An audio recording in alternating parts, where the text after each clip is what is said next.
मुकुर मलिन अरु नयन विहीना, मुकुर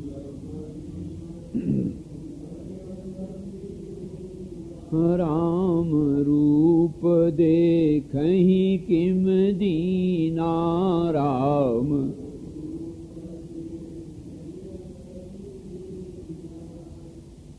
आंखों से दिखता नहीं और शीशा गंदा, यही दासा है। शीशा है बुद्धि और आंखें ज्ञान विराग नयन उर्गाई, ज्ञान और वैराग्य नेत्र हैं। शीशा है बुद्धि, निर्मल बुद्धि के द्वारा भगवान ने बार बार संकेत किया, बुद्धौ शरणमन्विच्छ, तो बुद्धि की शरण में जाओ। बोले नहीं समझा। अच्छा, बोले तमेव शरणम गच्छ सर्वभावेन भारत, प्यारे सर्वभाव से तुम उसी की शरण ग्रहण करो। नहीं समझे प्रभु। अच्छा, बोले नहीं समझा तो आजा माम एकम शरणम पड़ी, मेरी शरण में। अब तो तू समझ गया, मुझ आत्मा की शरण ग्रहण कर लो। कितने दयालु हैं भगवान। पहले कहती यथेच्छसि तथा कुरु, जो मन में आए। जैसे कोई माँ नाराज होकर के कह दे कि जा, जो तेरे समझ में आए सो करे, और फिर थोड़ी देर में कहते ऐसा न हो कहीं बालक भटक जाए, बालक ही तो ठहरा। तो फिर बुलाते हैं बड़े प्रेम से, इष्टोसी सखासी प्रियोसी, तुम मेरे प्यारे सखा हो, इष्ट हो। आओ आओ प्यारे, सुनो। भूया सुन में परमम बचा। अरे सुनो सुनो सुनो, मेरी एक बात रह गई। बात तो हो गई थी, क्रिया समाप्त हो गई वहां। यथेच्छसु तथा कुरु हो गई क्रिया, आप कोई जरूरत नहीं है। बोले नहीं नहीं नहीं प्यारे, तुम हमारे बहुत सखा हो प्यारे, कहीं ऐसा न हो कि तुम जो चाहो सो करने लगो। तो जो चाहो तो कर ही रहे, धनुष फेंक चुके हो और बैठे ही हो रूठे। ना ना ना ना ना, अब सुनो। मत कर्म कृत मत परम मध्याजी माम नमः, ये उपदेश दिया और कहा माम एकम शरणम।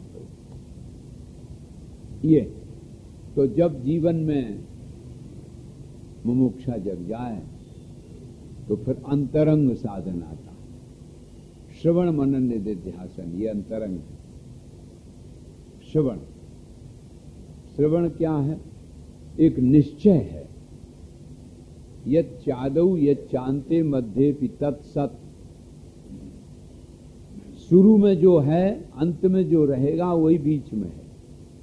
घड़ा बनने के पहले मिट्टी और घड़ा फूटने के बाद मिट्टी, तो घड़ा भी मिट्टी ही है। ये निर्णय, ये निश्चय करना श्रवण, और इसको बार बार युक्तियों द्वारा मनन करना, मनन करना, बार बार मनन करना। और फिर निधिध्यासन माने सजाति वृत्ति का प्रभाव और विजाति वृत्ति का निरसन,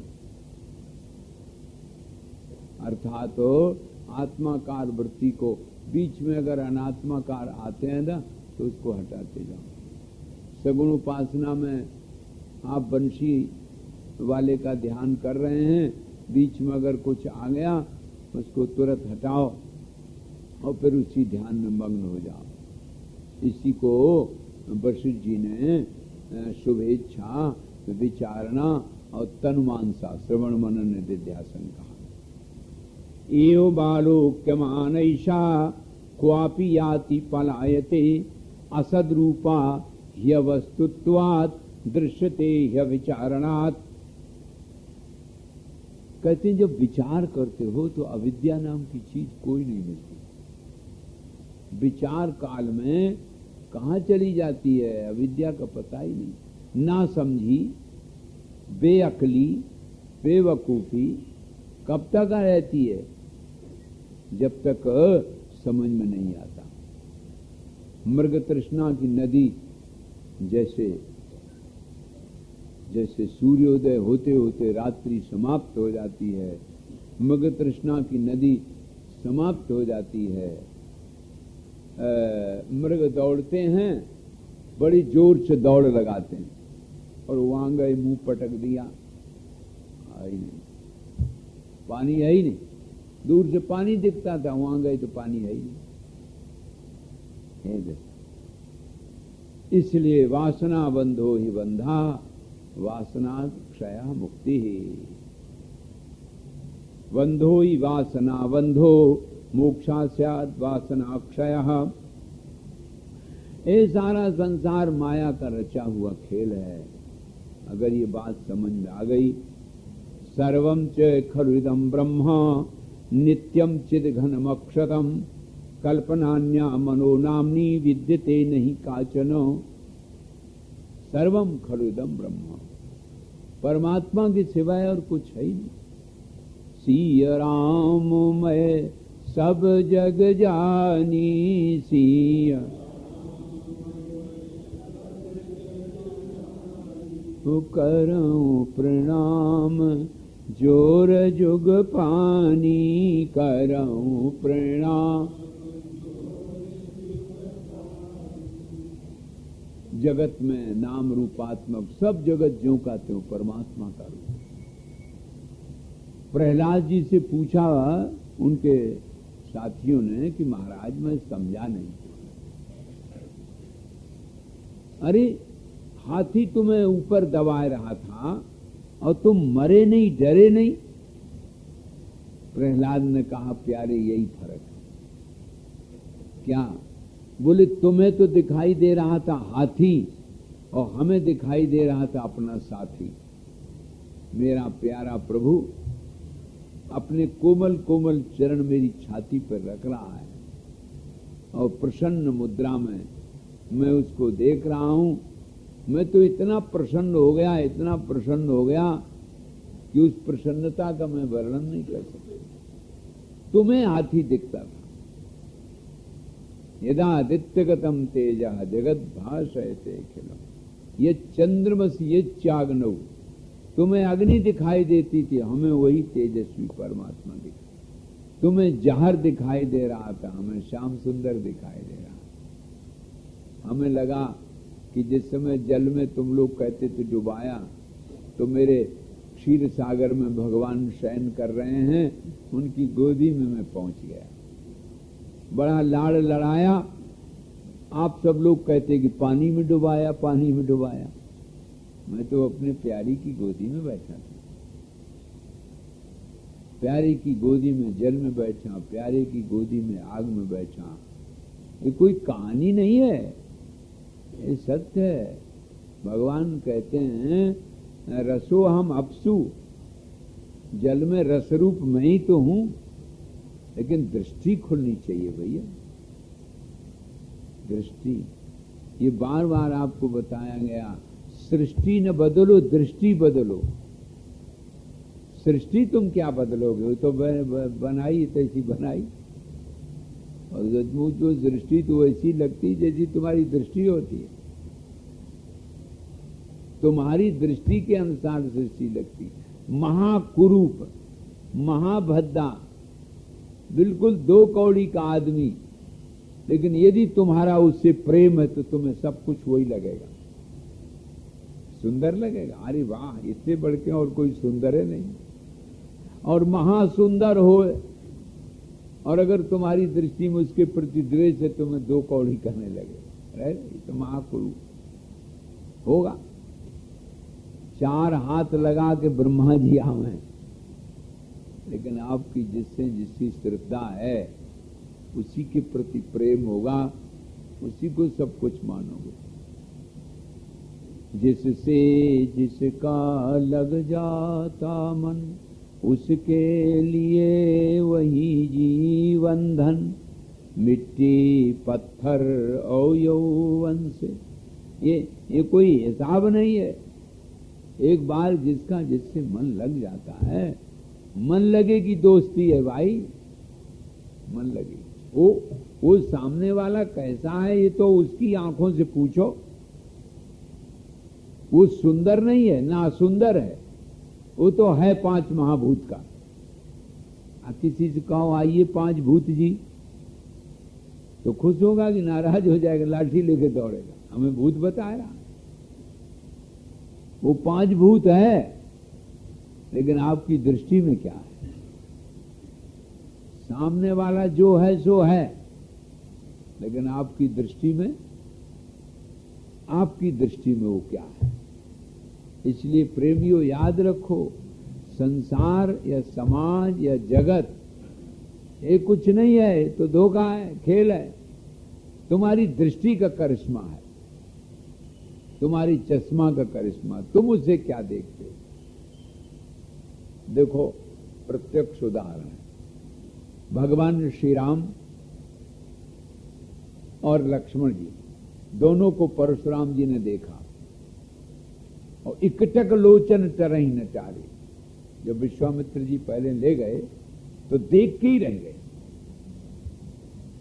और कहने लगे, को ब्रह्म जो निगम ने तो नित गावा, उभय विषधर सोई कियावा। ये जनक जी का वाक्य। जनक जी ने कहा कि ये ब्रह्म है साक्षात। ऐसा लगता है कि जनो वेश धर के दो आ गए। अब देखो, वही जनक जी धनुष के समय में संदेह करते हैं। परशुराम जी के सामने आए तो उन्होंने भी यही बात दोहराई। बोले ये कोई साधारण नहीं, ये कौन है भाई? ये तो ब्रह्म रूप है। तो विश्वामित्र जी ने कहा, हाँ, राम लखन दशरथ की जाए। ये राम लक्ष्मण है। राम लखन दशरथ के ढोटा, ये तो दशरथ जी के पुत्र हैं। परशुराम जी ने पहचाना, देखने जाना, और थोड़ी देर में धनुष का चक्कर आ गया तो क्रोध में आ गए। अब वही दृष्टि है जो अभी ब्रह्म बता चुकी है, दृष्टि वही है, लेकिन अब क्रोध में दृष्टि हो गई। अब क्या कहते हैं? सो बिल गाय बिहाय समाजा, और न तुम्हारी जई हैं सब राजा। जिसने धनुष तोड़ा हो अलग हो जाए, नहीं तो सबको मार डालेंगे। लो, भगवान श्री राघवेंद्र ने कहा कि भाई आपका ही कोई सेवक होगा जिसने धनुष तोड़ा। अब देखो, क्रोध भरी दृष्टि है, इसलिए नहीं दिखा। सहस्त्र शीर्षा पुरुषा सात शीर्ष आसानन। लक्ष्मण जी समझा रहे हैं कि जरा गुस्सा कम करो। अगर तुम इतना बड़ा विशाल धनुष बता रहे हो, इतना बड़ा विशाल धनुष था, तो उस विशाल धनुष को तोड़ने वाला कितना न विशाल होगा, ये तो सोचो। लेकिन सोचे कौन? आंखों में तो धूल भरी है। जिनको अभी अभी ब्रह्म कह गए थे, उन्हीं को मारने के लिए तैयार। और सठ और जन क्या क्या कह गए। रे नृप बालक काल बस, बोलत तो ही न संहार है। देखो, अरे नृप बालक राजकुमार, क्या कर बोलो, छोट कुमार खोट अति भारी। ये बड़ा खोटा है। देखो, वाही न हाथ दाही रिस छाती, उभा कुठार कुंठित नृप घाती। मारने को दौड़ते हैं और उसको कुठार को रोए रहे हैं कि क्या बताएं, आज क्या हो गया तेरे को? इतने राजकुमारों को तूने मारा, आज इस राजकुमार को क्यों नहीं मार रहे? तो देखो, दृष्टि की सृष्टि है ना। और लक्ष्मण जी बार बार प्रसन्न मुद्रा में समझाते हैं कि जरा समझ लो, लेकिन दृष्टि में नहीं खुली, अभी दृष्टि नहीं खुली। तो परशुराम जी को जब इस प्रकार से देखा तो विश्वामित्र जी हंस के बोले, आज गव खंडे वो खजिम, आपहू न बूझे अबूझ। अरे इतना विशाल शिव धनुष जिसने गन्ने की तरह तोड़ दिया, और अब तुम्हें समझ में नहीं आता। कहे मुनिवर तब भी हंस पुन, मुनि है हरि हरि है सूझ। इनकी दृष्टि खुली नहीं, वह साउंड कैसा हरा ही दिखाई देता। तब उनको कुछ लगा कि है तो राम रमापति कर धनु ले हो, खेचहु चाप मिटे संदे। जरा ये धनुष ली, वैष्णव धनुष और किसी से चढ़ ही नहीं सकता बिना विष्णु के। भगवान ने तुरंत चढ़ा दिया। अब संदेह, अब देखिए दृष्टि वही है जो पहले ब्रह्म देखा, और दृष्टि वही जो मारे को तैयार, और दृष्टि वही है अपना जमीन पर खड़े हो गए, उनको दोनों को ऊपर खड़ा किया और हाथ जोड़े प्रणाम किया, बार बार स्तुति की। जय रघुवंश बनज बन भानु दान गहन तम घोर कृशानु। अब दो कहने लगे क्षमहु क्षमा मंदिर दुभ्राता, अब क्षमा मांगने लगे। तो ये दृष्टि के अनुसार सामने वाला दिखाई देता, अब परमात्मा दिखने लगा।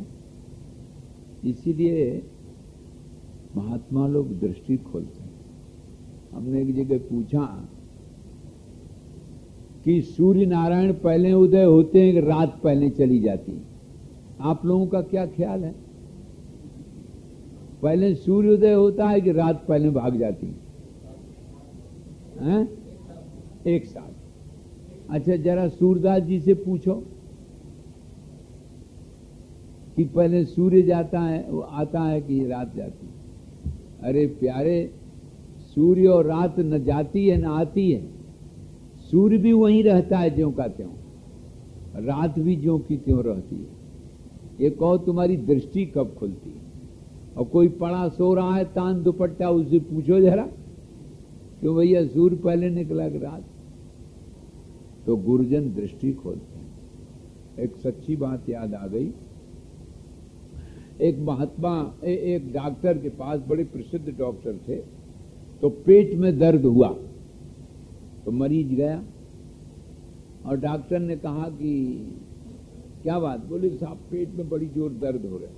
और डॉक्टर आया, उसने आंखें खोली और लौकुला, बोले हाँ हाँ हाँ आंखें नहीं, पेट बोले हाँ ठीक है। और जबरदस्ती 30% लौकुला आंखों में डाल दिया। वो कहे कि तुम भले आदमी कैसे डॉक्टर हो? मैं कह रहा हूं पेट में दर्द, तुम आंखों में दवा झोंकते चले जा रहे हैं। बोले हम ठीक कर रहे हैं। तुम अब बताओ तुमने रात में खाया क्या था? बोले ओ डॉक्टर साहब वो तो हमने जरा जरी बरी रोटी साग खुशूखी खा ली। क्यों? बोले देख नहीं पाया ध्यान से। बोले देखने के लिए तो दृष्टि दे रहे हैं, इसलिए हम आंख में दवा डाल रहे हैं। अगर आंखें ठीक होंगी तो फिर पेट में दर्द नहीं होगा। तो उघर ही विमल विलोचन ही के मिटही दोष दुख भव रजनी के। कोई डॉक्टर, ये जो गुरुजन है ना, ये तुम्हारे दुख को दूर नहीं करते, तुम्हारी आंखों को दुख प्रूफ बना देते हैं। विपरीतता प्रतिकूलता गुरुजी क्या दूर करेंगे? अपनी ही नहीं जब कर पा रहे हैं, वो भी तो मनुष्य ही हैं। लेकिन याद रखो प्यारे, वो दृष्टि बदल देते। दुख प्रूव तुम्हारी आंखें बन जाएंगी, दुख प्रूव तुम्हारी बुद्धि बन जाएगी। तो दुख प्रूव बुद्धि बनाने के लिए गुरुजन होते हैं। उघर ही विमल विलोचन ही के मिटही दोष दुख भव रजनी के। तो सूझहि राम चरित मनि मानिक गुपुत प्रगट जहां जो जेहि खानिक। एक बार मैंने देखा एक बच्चे को, तो चोट लग गई, वो गिर गया। तो चोट लग गई तो गिर गया, तो रोने लगा और घूंटा ऐसे करने लगा।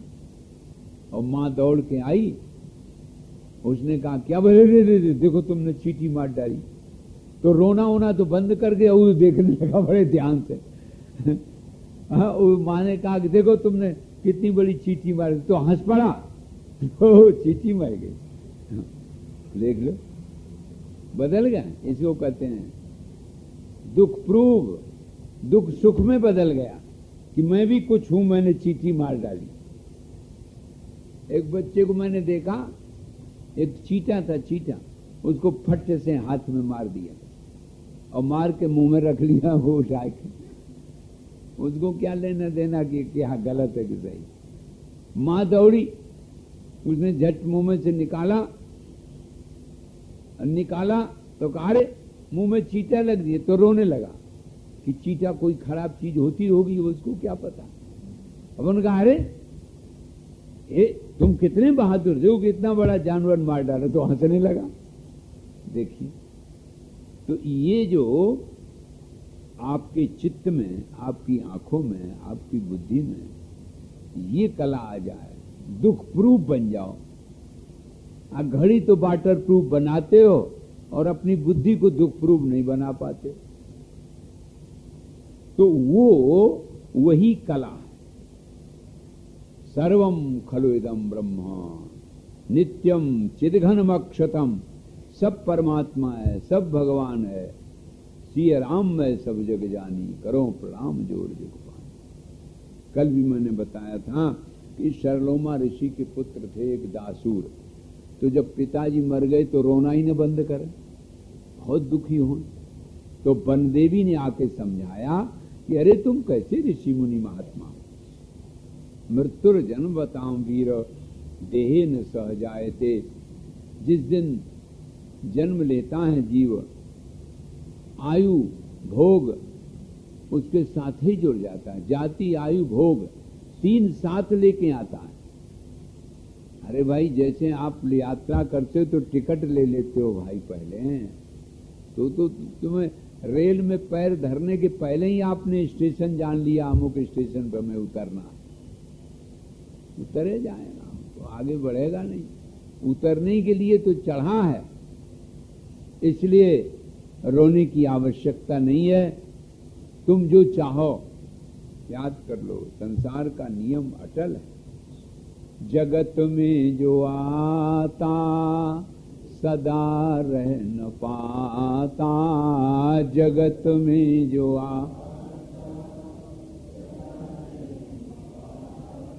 और रहता सदा, सो न आता न जाता, रहता सदा।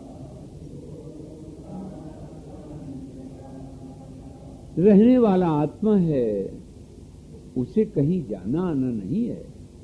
तो कई तो ऐसे शाश्वत नियम होते हैं जिन नियमों को यदि आप याद कर लें, समझ लें, जान लें, तो निश्चिंतता, निर्द्वंदता, निर्भयता आ जाए जीवन में। आप भव्यता की ओर दौड़ते हैं, दिव्यता को छोड़ देते हैं, और इसीलिए दानवता पकड़ते हो, मानवता छोड़ बैठते हो। भव्यता उतनी आवश्यकता नहीं है, दिव्यता आवश्यकता है। ऐसे दीर्घजीवी होना बहुत महत्व का नहीं है, दिव्य जीवी होना महत्व का है। दिव्य जीवन होना चाहिए। अरे तुम क्या शरीर के लिए रो रहे हो? शरीर तो तुम्हारे सामने, उसको होश आ गया, ठीक बात। आत्मा अमर अविनाशी है। अब हम तप करना चाहते हैं, अग्नि देवता ने कहा कि ठीक तप करो, तो जमीन पे नहीं रहेंगे, अच्छा तो पेड़ पे रहो भाई। अभी थे ना देवराहा बाबा, हमेशा पेड़ पे ही रहते थे, पेड़ पे रहने लगे। अब देखिए, इतनी तपस्या करने के बाद पेड़ पे रह करके तप करते थे, और वही बंदे भी एक दिन आई, बोले हमें एक पुत्र चाहिए, हमको एक पुत्र दीजिए, नहीं तो हम आग में अभी कूद के अपने प्राण गंवा देंगे। अब पुत्र दिया, पुत्र लेकर के गई, उसको पाला पोसा, जब 10-5 वर्ष का हो गया तो आई। अब देखिए, उसी दासूर ने उस पुत्र को पढ़ाया लिखाया और वही दिव्य संदेश दिया जो